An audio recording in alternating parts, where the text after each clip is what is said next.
আসসালামু আলাইকুম প্রিয় ফুটবল ফ্যান্স, স্পোর্ট জগতের আরও একটি ভিডিওতে আপনাদেরকে স্বাগতম। সর্বশেষ প্রিমিয়ার লিগের শেষ ম্যাচে গত 27শে ডিসেম্বর অ্যাস্টন ভিলার বিপক্ষে মাঠে নেমেছিল এনজো গার্নাচোর ক্লাব চেলসি। সেই ম্যাচটিতে অবশ্য 2-1 গোলের হার নিয়ে মাঠ ছেড়েছিল চেলসি। সেই ম্যাচটিতে চেলসির হয়ে একমাত্র গোলটি করেন ব্রাজিলিয়ান তারকা জোয়াও পেদ্রো। এই ম্যাচটির পর আবারও প্রিমিয়ার লিগের হাই ভোল্টেজ ম্যাচে মাঠে নামছে চেলসি। আজকে এই ভিডিওতে আলোচনা করব প্রিমিয়ার লিগের চেলসির পরবর্তী ম্যাচ কবে কোথায় অনুষ্ঠিত হবে তা নিয়ে।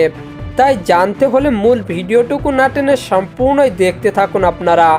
চেলসি তাদের প্রিমিয়ার লিগের ম্যাচে এবার ব্রনমাউথের বিপক্ষে মাঠে নামছে এনজো পেদ্রোরা।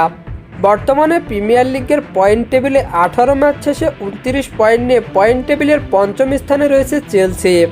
অন্যদিকে 18 ম্যাচ শেষে 22 পয়েন্ট নিয়ে পয়েন্ট টেবিলের 15তম স্থানে রয়েছে ব্রনমাউথ।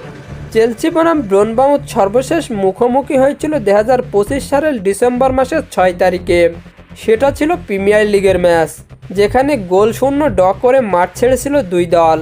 চেলসি বনাম ব্রনমাউথের শেষ 5টি ম্যাচের পরিসংখ্যান করলে দেখা যায় 2টিতে জয়, 1টিতে ড্র এবং বাকি 1টি ম্যাচ হেরেছে চেলসি। অন্যদিকে 3টিতে ড্র এবং বাকি 2টি ম্যাচ হেরেছে ব্রনমাউথ। তাই সাম্প্রতিক ফর্ম বিবেচনায় ব্রনমাউথের থেকে অনেক গুণে এগিয়ে রয়েছে চেলসি।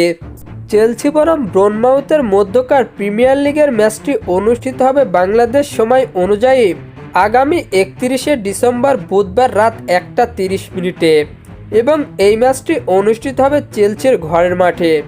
আর হ্যাঁ, ফুটবলের আপকামিং ম্যাচ শিডিউলের সকল নিউজ এবং আপডেট পেতে আমার চ্যানেলটি সাবস্ক্রাইব করে পাশেই থাকবেন। ধন্যবাদ সবাইকে।